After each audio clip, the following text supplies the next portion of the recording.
기도합니다. 하나님, 우리의 삶이 하나님 앞에 이렇게 예수 그리스도로 인한 기쁨을 함께 찬양하고 노래하고 기쁨으로 살아갈 수 있는 은혜 주신 것을 감사합니다. 늘 우리 하나님 앞에 그 은혜가 넘치게 하옵소서. 말씀을 듣기를 소원합니다. 주여, 부족한 입술에 성령께서 인쳐주셔서 주의 말씀만 전하고 주의 말씀으로 듣고 결단하고 하나님의 은혜 가운데 살아가는 복된 자들 되게 하옵소서. 예수 그리스도의 이름으로 기도드립니다. 아멘. 오늘 함께 말씀을 디모데 전서를 통해서 이제 우리 지난주까지는 갈라디아서를 함께 말씀을 보았습니다. 이제 성숙한 신앙인 디모데 전서는 후서는 또 사도 바울을 통해서 우리에게 목회 서신이라고 그래요. 그래서 목회할 때 하나님께서 우리에게 참 디모데에게 말씀해 주고 있는 부분들이지만, 그러나 목회자인 또한 우리에게 말씀해 주고 있고, 또한 저와 여러분들 속에 하나님의 은혜가 넘친 저와 여러분들 속에 이렇게 살아가라 하시는 말씀을 우리에게 말씀해 주고 있어요. 여러분, 우리 생애의 최고의 행복이 무엇일까요? 우리 생애의 최고의 순간이 무엇일까요? 우리 2004년도에 올림픽 때에 그때의 핸드볼 선수들이 아주 놀라운 성적을 이루었어요. 전혀 기대하지도 못했거든요. 뭐 그렇게 인기 종목도 아니고 사람들에게 알려진 것도 아니고, 그런데 그 연약하고 힘든 모든 것 가운데서 올림픽에서 그 은메달을 얻었어요. 그래가지고 그것을 영화로 만들었는데 제목이 우리 생애의 최고의 순간. 그들에게 있어서는 그것이 정말 연약한 환경 가운데서 올림픽에서 은메달을 얻은 그것을 참 귀하게 우리 생애의 최고의 순간이라. 어떤 사람은 돈벼락에 맞는 것이, 돈벼락이라도 맞는 것이 최고의 순간일 것이다, 그렇게 생각하는 사람도 있을 것입니다. 많은 사람들이 로또를 하는 그 모습이 아마 그럴 것입니다. 보면 로또를 하는 분들이 주로 젊은 사람들보다도 나이 드신 분들이 그 로또를 한다고 그래요. 로또를 하는데 그 돈에 대해서 한 번쯤 돈벼락이라도 한번 맞아보면 좋겠다, 그런 생각을 가지고 아마 로또를 하는데, 어느 분은 그래요. 또 로또 하면서 그래요. 성경에 로또가 있대요. 로또가. 그래서 뭐냐 그랬더니 로또 아브라함을 따라갔다고 하는 말을 보면 로또가 있대요, 거기에. 그래서 아마 또 그렇게 하는지 모르겠습니다. 모든 사람이 돈이 있으면 행복할 것처럼 생각되어지는 부분들이 있습니다. 돈에 대해서 욕심이 없는 사람은 아마 다 없을 거예요. 그런데 돈을 막상 그렇게 벼락을 맞으면 사람이 행복하냐면 그렇지 않다는 거예요. 아마 여러분들은 돈벼락을 안 맞아봐서 모르지만 그 사람들의 경험들을 얼마 전에도 한국에서 그런 기사를 제가 보았습니다. 한국에서 그 로또에 당첨이 됐어요. 180만 불인가 이게 당첨이 됐는데, 그 사람이 그 뒤에 자살로 끝납니다. 그런데 180만 불, 갑자기 그 엄청난 돈이 있게 되어지니까 그 조그만 가게를 하던 사람인데 이제 사업을 또 한다고 또 그것을 벌리고 또 주식을 한다고 하면서, 이게 돈을 또 이 쓰기로 말하면요, 또 주식이 안 되고 뭐 그것도 마치 도박과 비슷하잖아요. 그러니까 계속 쏟아붓고 하다가 결국 돈을 다 탕진해 버렸어요. 그리고서는 남에게 빚을 얻었습니다. 5천만 원을 빚을 얻어가지고 그 빚을 갚지를 못해가지고 계속 빚도 쪽에 시달리다가 찜질방에서 죽었다라고 하는 거예요. 그런 기사들을 이렇게 아마 추적을 해보면 참 여러 가지로 많은 사람들이 돈벼락에 맞아가지고 행복하지 못하답니다. 영국에서도 얼마 전에 그런 기사를 제가 본 적이 있어요. 그것을 아마 신문 기사에서 이렇게 다루는 이유는 사람들이 허황된 것을 꿈꾸지 말라 하는 그런 기사 같아요. 영국에서도 그 엄청난 돈의 그 로또에 당첨이 됐어요. 그러니까 부부가 그것을 반을 갈랐습니다. 그런데 돈을 갈랐는데 그러면서 부부도 갈라지게 된 거예요. 부부도 갈라지면서 이제 다 바꾸고 싶은 겁니다. 돈이 있게 되면 사람이 생각이 달라져가지고 아주 와이프까지 바꾸고, 또 그러니까 나도 바꾼다 해가지고 서로 젊은 여자랑 살고 또 이 아내는 또 젊은 남자랑 산다나요. 그러고서 그들이 하는 얘기가 그래도 행복하대요. 그래도 참 이것이 우리 인생인지 모르겠습니다. 그러나 우리에게 있어서 여러분, 무엇이 가장 우리에게 생애의 최고의 순간입니까? 우리에게 있어서는 잠깐 보이다 없어지는 안개와 같은 인생의 삶이 아니라 영원한 하나님의 나라의 그 놀라운 은혜를 예수 그리스도를 통하여 그것을 발견하게 된 그것이 우리에게서는 그것이 우리 생애의 최고의 순간일 것이라 믿으면 아멘 하십시다. 그래요. 그것이 우리에게는 기쁨이지요. 우리에게는 그 소망이지요. 오늘 우리에게 말씀해 주고 있는 것 가운데 성숙한 신앙에 대한 말씀을 주고 있어요. 성숙한 신앙은 여전히 그러한 육신적인 것에 그냥 이끌려서 혹시라도 그 대박을 꿈꾸면서 살아가는 인생이 아니라 우리가 믿음 안에서 그 소망 가운데서 진정한 복을 누리고 그것이 나의 생애의 최고의 순간인 것을 기억하며 살아가는 것. 나의 나된 것은 하나님의 은혜라. 그러므로 하나님께서 나 자신을 발견하는 것이 이것이 성숙된 신앙의 모습입니다. 무엇입니까? 사도 바울은 그 가운데서 어떤 것을 발견하냐면 나 자신을 발견했는데 그 전에는 어떤 자였냐면 자기는 다른 사람을 그전에는 해방자요 핍박자요 포양자였으나 도리어 국류를 입은 것은 내가 믿지 아니할 때에 알지 못하고 행하였습니다.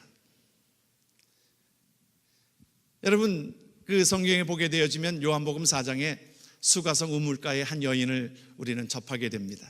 거기 보면 요한복음 4장은요 여러분들이 거기에 요한복음 4장에 예수 믿기 전과 믿은 후의 삶이 확연하게 달라지는 하나의 현대인의 모습을 우리에게 보여주고 있어요. 사마리아 여인은 이 세상 사람들의 예수 믿지 않는 그 전의 모습입니다. 우리가 그 다이어트 광고할 때 여러분들 다이어트 광고는 한쪽에 아주 살찐 모습이고 한쪽에는 아주 슬림한 모습으로 살 뺀 것을 사진을 붙여놓고 이 약을 먹으면 이것이 이렇게 스키니한 모습이 됩니다. 그것이 광고되어지는 것처럼 비포와 애프터가 분명히 다르잖아요. 여러분 예수 믿는 자의 모습은요 요한복음 4장에 보게 되어지면 그 사마리아인의 여인의 모습을 통해서 확연하게 달라져요. 예수 만나기 전에는 그 여인의 모습이 현대인의 모습을 어떻게 표현하고 있냐면 그가 그 가운데서 외로웠어요.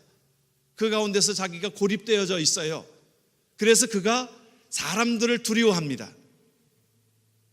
그래서 낮에 대낮에 사람들이 오가지 않는 그 시간에 물을 길러러 갑니다. 목이 말라서 목탄 인생이에요. 목마른 인생이에요. 그 여인을 현대인의 모습을 표현할 때 고립되고 또 하나는 외롭고 또 하나는 목마른 인생. 많은 사람들은 예수 만나기 전의 모습은 많은 사람들이 많은 것들을 다른 것들로 채워보려고 하는 거예요.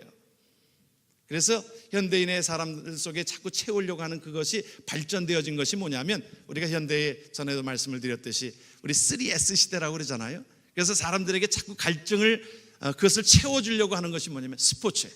그래서 사람들에게 갈증 나는 것을 스포츠로 채워주려고 해서 얼마나 여러분들 케이블 TV를 보면은 계속 24시간 그 스포츠만 볼 수 있게 또 만들어 놨어요.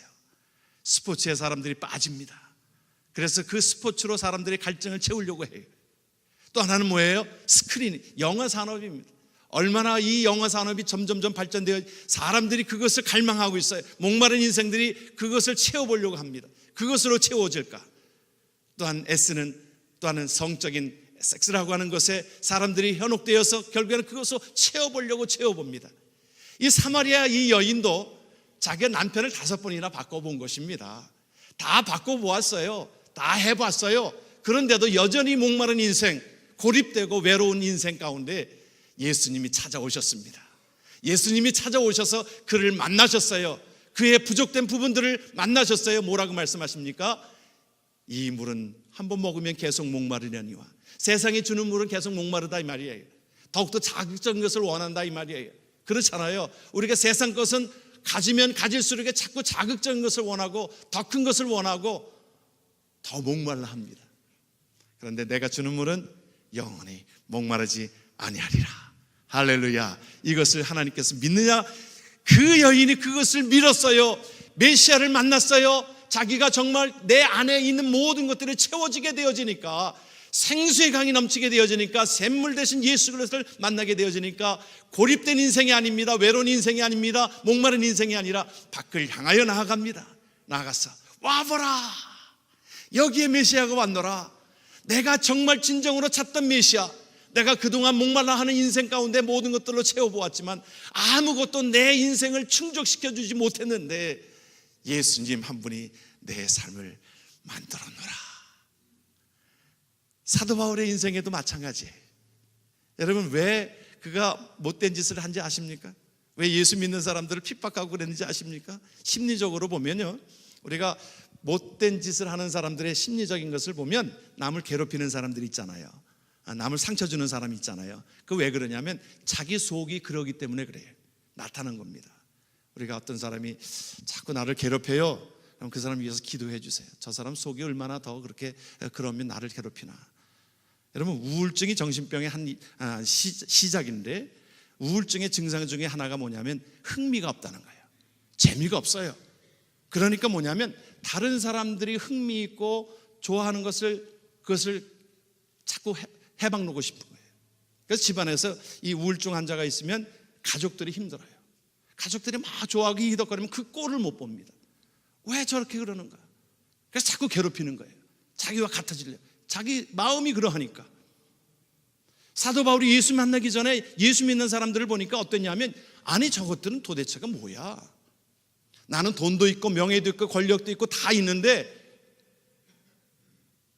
나는 우울해 있는데, 아니 저것들은 도대체 돈도 없고 명예도 없고 권력도 없고 아무것도 없고 그냥 살아가는 인생인데, 아니 저 사람들의 얼굴을 보니까 해같이 빛났다고 그랬거든요. 여러분, 천사처럼 빛났다고 그랬거든요. 누구를? 스데반 집사를 보니까. 그 안에 예수 그리스도를 만나기 전에는 그러했던 것입니다. 그래서 예수 믿는 사람들을 그냥 죽이려고 가는 가운데 예수님을 만나게 되어집니다. 그 어둠 속에 그 갇혀져 있는 자기의 자아의 모습이 예수 그리스도를 만나는 순간에 빛 대신 예수 그리스도를 만나게 되어지니까 환하게 빛이 난 것입니다. 그래서 그 삶이 달라지게 되어지면서 그랬다. 내가 나 자신을 아는 거예요. 내가 전에는 해방자여 핍박자였는데 그 전에는 내가 예수 그리스도를 몰랐기 때문에 그런 것이야. 고백하고 있는 것입니다. 사마리아의 이 여인이 예수님을 만나고 나서 그 삶을 그렇게 달라지게 된 것 아니겠어요? 전과 후가 확연하게 달라진 것처럼, 사도 바울이 전과 후가 확연하게 달라진 것처럼 어느 분이 그래서 그 여인을 그렇게 표현을 했더라고요. 참 의미가 있는 것 같아요. 예수님 만나기 전에 그 사마리아 여인은 여우 같은 여자였다는 거예요. 그런데 예수 만나고 나서는 그가 여유 있는 여자로 변하게 됐다는 겁니다. 예수 만나기 전에 그 여인은 아주 화난 여자였는데, 화가 나서 있었는 여자였는데 예수 만나기 전에는 그 얼굴이 환한 여자로 변하게 됐다는 거예요. 여러분들이 잘 새겨 들으셔야 해요. 그 여인이요, 그 예수 만나기 전에는 늘 따지기 좋아하는 그 여자였는데 예수 만나고 나서는 아주 따뜻한 여자로 변해졌다는 것입니다. 예수 만나기 전에 그 모습은 착각하는 여자였대요. 늘 자기가 우쭐하고 착각한 여자였는데 예수 만나고 나서는 자각하는 여자로 변해졌다는 것입니다. 예수 만나기 전에 그 모의 이 여인은 색이 있는 그 어떤 그 탐하는 그런 여자였는데 이제는 예수 믿게 되니까 색깔 있는 여자로 변하게 되어졌다는 거예요. 그리고 예수 만나기 전에 이 여인은 밝히는 여자였는데 예수 만난 후에는 밝은 여자로 변해졌다는 말입니다. 예수 만나기 전에는 이 여인이 남들에게 애먹이는 여자였는데 이제는 예수 만난 이 여인은 오히려 남들 때문에 애태우는 여자로 변해졌다는 거예요. 예수 만나기 전에는 답답한 여자였는데 예수 만나게 되니까 답을 아는 여자로 변해졌다는 것입니다. 예수 만나기 전에는 빛이 많이 있었던 여자였는데 예수 만나고 나니까 빛을 발하는 여자로 변해졌다는 말이에요. 여러분, 이것이 저와 여러분들의 인생인 줄 믿으시길 바랍니다. 여러분, 예수님 때문에. 여러분들이 기억하시잖아요. 노인과 바다를 쓴 해밍웨이가, 그가 돈도 있었고 명예도 있었고 권력도 있었고 노벨 문학상까지 받았으니 그 주위에는 늘 팬들이 많이 있었고 많은 사람들이 그와 함께 하였던 것이었습니다. 그런데 그가 나중에 엽총으로 자살하면서 그가 쓴 유서가 뭐라고 썼냐면 나는 필라멘트가 끊어진 전구와 같다 그랬어요. 여러분, 그것이 예수 없는 인생입니다. 생명 없는 인생입니다. 전구는 똑같이 겉으로 보기에는 비슷비슷해요. 똑같아요. 그런데 그 안에 필라멘트가 끊어져 있으면, 전기를 가하면 결국에 불이 들어오지 않습니다. 우리 인생 가운데서 우리 안에 필라멘트는, 그것은 예수 그리스도의 생명을 우리에게 얻은 자이기 있기 때문에, 우리가 때로는 좀 보잘것없어도, 외모가 그렇지 못해도, 겉으로 나타난 것이 그렇게 좀 부족해도, 우리는 뭐예요? 그 안에 환한 생명이 있기에 환한 빛으로 나타날 줄을 믿습니다. 이것이 우리에게 하나님이 주신 복이요, 이것이 우리에게 성숙된 신앙의 모습은 나 자신을 아는 것입니다. 그러기에 우리는 때로는 눈에 보이는 것이 없어도 우리는 잘 사는 자들이에요. 우리가 세상 사람들은 그래요. 돈이 좀 있으면 잘 사는 사람이야. 뭘 잘 살아요? 돈이 좀 없으면 그 사람은 못 사는 사람이 아니에요. 그것이 아닙니다. 내 안에 예수 그리스도의 생명이 있으면 잘 사는 사람이요, 영원한 소망이 있잖아요. 계속 목말라지 아니하고 하나님의 나라를 확실한 것을 우리에게 주어졌기 때문에, 그 은혜가 저와 여러분들 속에 있기 때문에, 때로는 눈에 보이는 것, 사실은 눈에 보이는 것도 다 있는데 왜 사람들이 만족하지 못하는 이유가 어디에 있어요? 비교하니까. 여러분, 전에보다요, 여러분 얼마나 우리가 잘 살고 있는지 몰라요. 여러분, 지금 세상을 여러분들이 꿈이나 꿨습니까? 여러분, 다 잘 살아요, 육신적으로도. 그런데 부족함이 없어요. 그런데 자꾸 비교하기 때문에 우리가 부족하다라고 느끼는 것뿐이지요.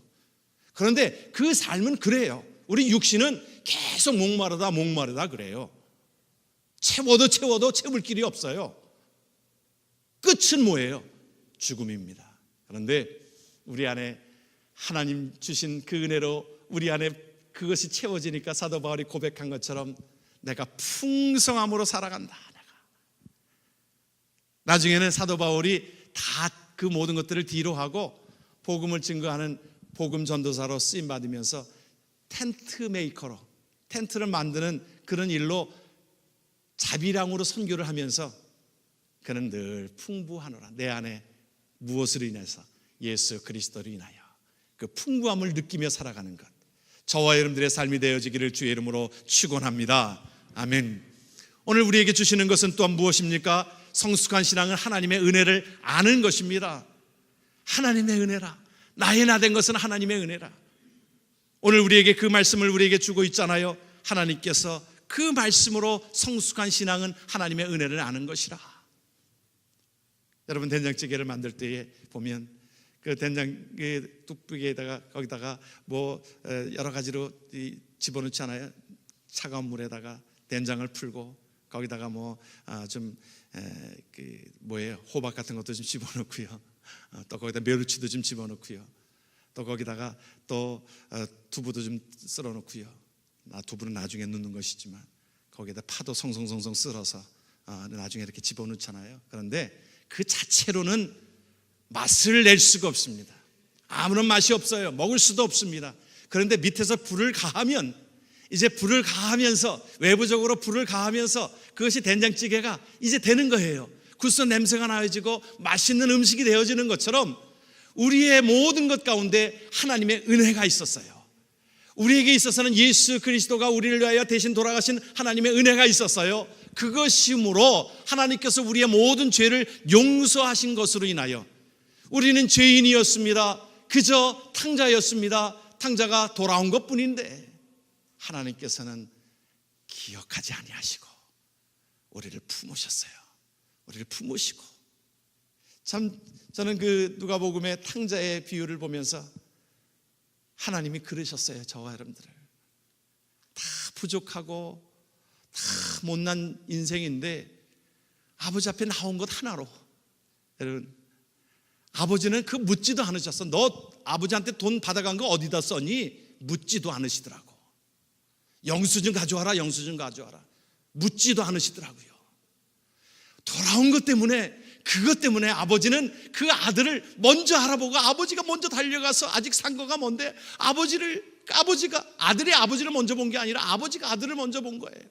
달려가서 그 아들을 얼싸안고 잔치를 베풀라, 손을 잡으라, 옷을 입히라, 금가락지를 끼워주라. 아니요, 저는 아버지 집에 그냥 종으로 온 거예요. 아니야, 너는 아들이야. 여러분, 이것이 하나님의 은혜입니다. 여러분, 저 같은 자를 하나님께서 우리를 귀하게 쓰임받게 하셔서 사도 바울은 그것을 고백하고 있어요. 내가 핍박자였는데요, 해방자였는데요, 하나님 나 같은 자를 하나님의 은혜입니까? 이걸 하나님 나에게 쓰신 그 은혜가 어디 있습니까? 김충곤 그 박사님이, 여러분 아시죠? 여기 LA에서 자마운동 하시는 분이 그 책을 썼는데, Why me? 사실은 두 가지의 의미로 그에게 그 Why me가 다가왔어요. 그가 사실은 처음에 이 이민 1세로서 와가지고 얼마나 노력을 많이 했습니까? 언어도 부족하고 모든 것들은 부족한데 그가 단돈 200불 가지고 왔대. 보따리 3개나. 그래가지고 유학생으로 와가지고 공부해가지고 정치학 박사를 하고 여기 LA에 있는 대학에 교수로서 쓰임받으면서 나중에는 총장 후보까지 올라갈 그 지경이 되어졌는데, 갑자기 찾아온 무엇으로? 간암으로 인해서 모든 것들을 다 잃고 마는 겁니다. 그럴 때 하나님, Why me? Why me? 왜 접니까? 왜? 여러분, Why me? 근데 하나님께서 그를 고쳐주셨잖아요. 그리고서는 하나님 앞에 그 예수를 위하여 예수를 위하여 이 미국의 그 부흥을 일으키기 위하여 그 일들을 감당하면서 지금은 Why me? 하나님 왜 저 같은 자를 하나님 사용하셔서 하나님의 일에 쓰임받게 하십니까? Why me? 감격하면서. 여러분, 그전에는 원망 섞인 모습으로 Why me였는데 지금은 하나님, 나를 하나님께서 이렇게 사용하시는 그 은혜가 어디에 있습니까? 여러분, 성숙한 신앙은 저와 여러분들이 하나님의 은혜로 살아가는 귀한 자인 것을 믿으시길 주의 이름으로 축원합니다. 하나님은 우리를 때로는 죄인된 모습이었는데 찾아온 것 하나로 괜찮아시나? 여러분, 작년에 그 추신수 선수 여러분들 기억하시죠? 유현진 선수, 추신수 선수 기억하시잖아요. 추신수 선수가 아주 그 미국에서 아리조나에서 아주 훌륭한 성적을 이루어가지고 지금 엄청난 돈을 받고 텍사스로 옮겨가지 않았습니까? 그런데 그 선수도 작년에 그 베이스볼, 사실은 타자입니다. 일본 타자잖아요.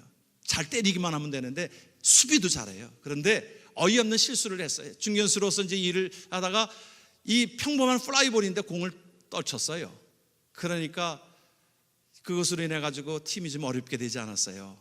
그러니까 들어왔는데, 추 선수가 들어왔는데 굉장히 자기가 좀 위축됐다는 거예요. 그런데 그 뒤에 투수가 그에게 뭐라고 얘기를 하더라고요. 근데 보도진들은 뭐냐면, 신문에서 뭐라고 그랬냐면 그 투수가 그 선수에게 컴플레인 하는 거라고. 너 왜 그거 못 잡았냐? 평범한 공인데 스투핏하게 그랬냐고, 그렇게 막 욕하는 것이라고 그렇게 보도를 했어요. 그런데 나중에 추신수가 얘기합니다. 아니라고. 추신수가 자기한테 와가지고 그렇게 얘기했다는 게, 괜찮아, 내가 잘못 던진 거야, 내가 잘못 던져서 그런 거야, 너는 그냥 잘 때려서 일루만 가면 되는 건데 내가 잘못 던져서 그런 거야, 괜찮아. 여러분, 그가 그 마음이 그래서 녹아졌대요. 참 부끄러웠는데 얼마나 부끄럽겠어요.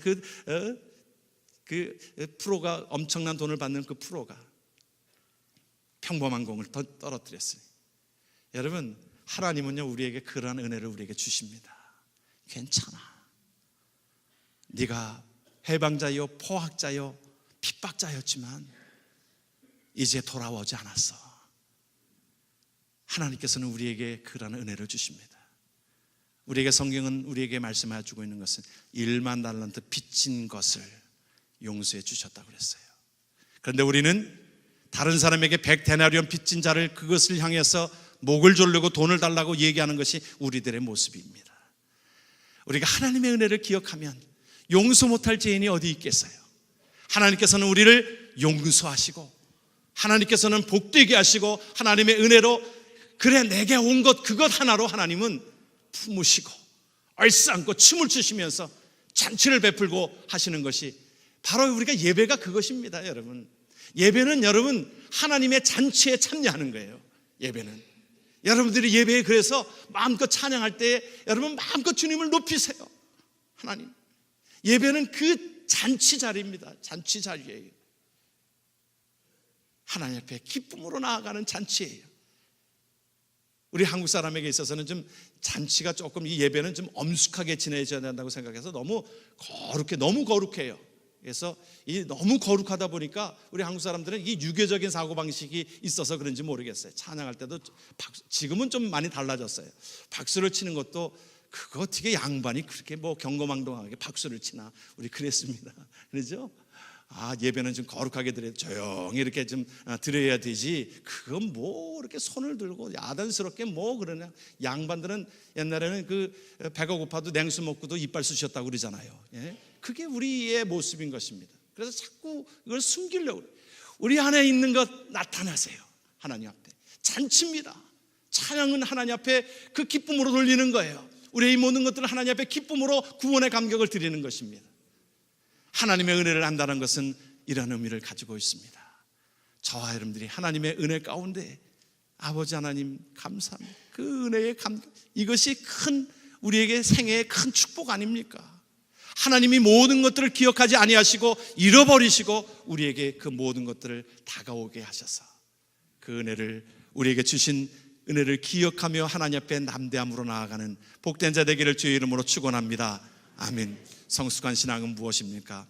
사명을 아는 것입니다. 16절에 보니까 그러나 내가 국류를 입은 까닭은, 여러분 국류를 입은 까닭은 같이 읽습니다. 예수 그리스도께서 내게 먼저 일체 오래 참으심을 보이사 후에 주를 믿어 영생 얻는 자들에게 본이 되게 하려 하심이라. 여러분, 성숙한 신앙은 내 본분을 아는 것입니다. 마이크가 고장이 났어요. 마이크가 고장났다는 건 뭐예요? 소리가 안 나요. 그런데 고쳐왔어요. 그러면 소리가 나야 되잖아요. 이렇게 소리가 나야 되잖아요. 여러분, 우리의 삶 속에서 내가 병들었던 주의, 죄인 되었던 자들이 이제 하나님 앞에 거룩함을 입고 하나님의 자녀가 된 저와 여러분들은 이것을 우리가 믿는 자들에게, 믿지 않는 자들에게 또한 이것을 나타내 보임으로 우리의 신앙을 본을 보이는 것입니다. 사명을 감당하는 것입니다. 사도 바울은 그 가운데서 그것을 깨닫고서 그렇게 고백하잖아요. 내가 이 복음을 증거하는 것에는 내 생명도 조금도 아낌없이 하나님 앞에 드리겠노라고 고백되어집니다. 왜 그래요? 이것이 그의 삶의 가장 고귀한 것이기 때문에. 우리 여기에 꽃이 아름답잖아요. 그렇죠? 그런데 이 꽃을, 사실은 꽃을 이렇게 꺾어왔습니다. 이 꽃이 죽어 있을 때는 이런 아름다움을 피지를 못해요. 그런데 회복이 됐다는 말은 뭐예요? 꽃이 이제, 그것이 회복이 됐다는 말은 아름다운 꽃을 피우는 겁니다. 그래서 이렇게 또 꺾어와서 여기에서 우리에게 보여주고 있는 겁니다. 열매지요. 과일에 죽었어요. 포도나무가 죽었어요. 포도나무가 죽었는데 이제 그곳에 거름을 주고 해서 그것을 살렸어요. 살리면 뭐 하는 일이에요? 포도나무 열매를 맺어야 되는 것 아닙니까? 열매를 맺는 일입니다. 열매를 맺는 일이라고 하는 것은, 이것은 자기를 위하여 사는 인생이 아니라 타인을 위하여 살아가는 겁니다.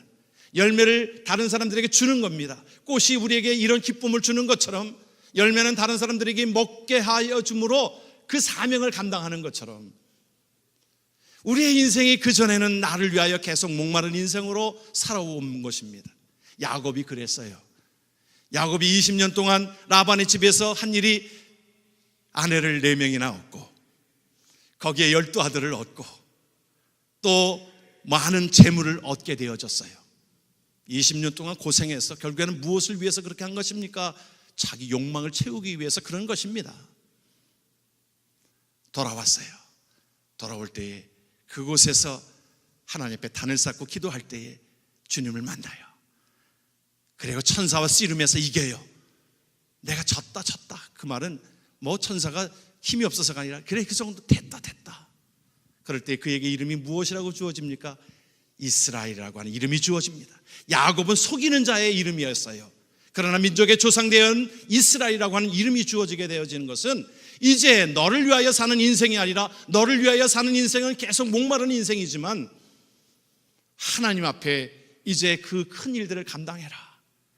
너의 자손들을 통하여 민족이 더욱더 확장되어지는 그 모든 일들을 감당해라. 그래서 그의 이름이 야곱이라고 부르지 아니하겠고 이스라엘이라고 하는 이름이 주어지면서 계속 그에게 있어서는 야곱의 인생이 아니라 후반기의 인생은 이스라엘의 그 삶으로 살아가게 되었던 것을 기억합니다. 여러분, 저와 여러분들이 예수 만나기 전의 모습은 죄인된 모습입니다. 그렇죠. 죄인된 모습인데 우리에게 있어서 우리를 뭐라고 하나님이 이름을 지어주십니까? 예수 믿으면 여러분, 그리스도인이라, 성도라 구분하여서 우리를 부르신 것입니다. 그 일들을 위하여 하나님께서 부르시고 하나님께서 저와 여러분들에게 직분을 허락하셨는데 목사로서, 장로로서, 권사로서, 집사로서 그 일들을 감당케 하십니다. 많은 열매를 맺어서 다른 사람들이 따먹을 수 있도록 그 열매를 맺으라고 말씀하고 있는 거예요. 이것을 위하여 사는 것입니다. 저와 여러분들의 인생이. 솔로몬이 그 건축 현장에 있었던 이야기가 들려옵니다. 그때에 그 세 종류의 사람이 있었대요. 어느 사람에게 그 일을 하는 그 가운데서, 그 고된 일을 하는 가운데서 한 사람에게 그렇게 물었대요. 당신 어째 이런 일을 해요? 배운 게 도둑질이라고. 이 일이 뭐 이 일밖에 더 있습니까? 이 일을 그냥 뭐 내가 하는 거지요. 그냥 죽지 못해 하는 일이지요. 한 사람에게 물었어요. 어째 당신 그 일을 하고 있습니까? 그래요, 돈 때문에 하지요. 먹고 살기 위해, 목구멍이 포도청이라고 먹고 살기 위해서 이 일을 하지요. 한 종류의 사람에게 물었어요. 얼굴에 빛이 났어요. 얼굴에 기쁨이 넘쳤어요. 똑같은 일을 하는데도. 그에게 물었어요. 어째 이 일을 감당하십니까? 내가 하나님의 전을 이것을 짓는데 하나님 앞에 내가 쓰임받는다는 것이 얼마나 이것이 복인데요. 나에게 이런 기회를 주신 것이 얼마나 복인 것인지 너무너무 감사할 따름입니다. 사랑하는 성도 여러분, 우리의 인생이 예수 그리스도로 인하여, 그 은혜로 인하여 삶이 바뀌게 된 것입니다. 무엇을? 그 사명이 있는 자에게 열매를 맺고 그 열매를 가지고 하나님이 기뻐하시는 일에 이제 영생을 얻기를 원하는 그들에게 내가 본이 되어지고 하나님 앞에 그 모든 일들을 감당하며 살아가는 은혜가 그에게 있었던 것처럼 저와 여러분들의 생애가 복된 생애, 많은 열매를 많은 사람들에게 따먹게 하는, 그 복음 전거하는 그러한 일에 저와 여러분들이 쓰임받기를 주의 이름으로 축원합니다. 우리 모두 일어나셔서 우리 함께 찬양으로 나아가기를 원합니다. 내 평생 사는 동안 주 찬양하리. 이제 내 생애가 바뀌었습니다. 하나님, 이제 내가 여호와 하나님을 찬양하며 하나님 앞에 열매를 맺으며 하나님의 귀한 사명을 감당키를 원합니다. 하나님 앞에 이런 고백을 드리며 나아가기를 원합니다. 내 평생 사는 동안 주 찬양하리. 여호와 하나님 내 주를 찬양하리. 주님을 묵상함이 즐겁도다. 내 영혼 주 안에서 참 기쁘리. 내 영혼아 주님을 송축하라. 내 영혼아 주님을 송축하라. 우리의 고백을 하나님 앞에 드립니다. 우리가 하나님 앞에 내 평생 사는 동안 찬양하리. 여호와 하나님 내 주를 찬양하리.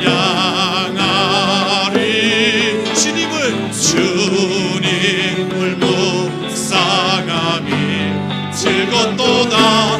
내 영혼 주 안에서 참 기쁘리. 할렐루야. 내 영혼아 주님을 송축하라. 내 영혼아 주님을 찬양하라. 내 영혼아 주님을 찬양하라. 내 영혼아 주님을 송축하라. 내 영혼아 주님을 찬양하라. 내 평생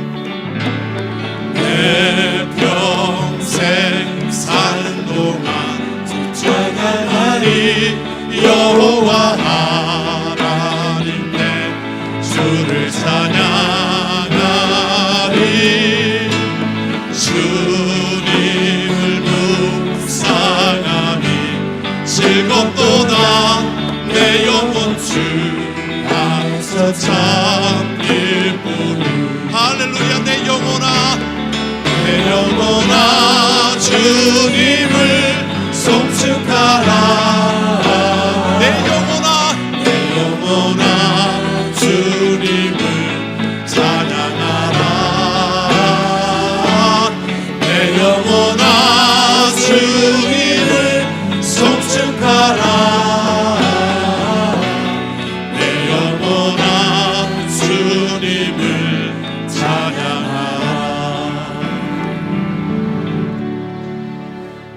이제는 우리 구주 예수 그리스도의 은혜와 극진하신 하나님의 사랑과 성령님의 감화감동 역사 교통하심이 하나님의 은혜로 구원받은 자들, 하나님이 우리에게 주신 그 직분을 통하여 사명을 감당하며 성숙된 신앙인으로서 하나님 앞에 쓰임받기를 원하는 성도들 머리머리 위에 이제부터 영원토록 함께 하시기를 간절히 축원하옵나이다. 아멘.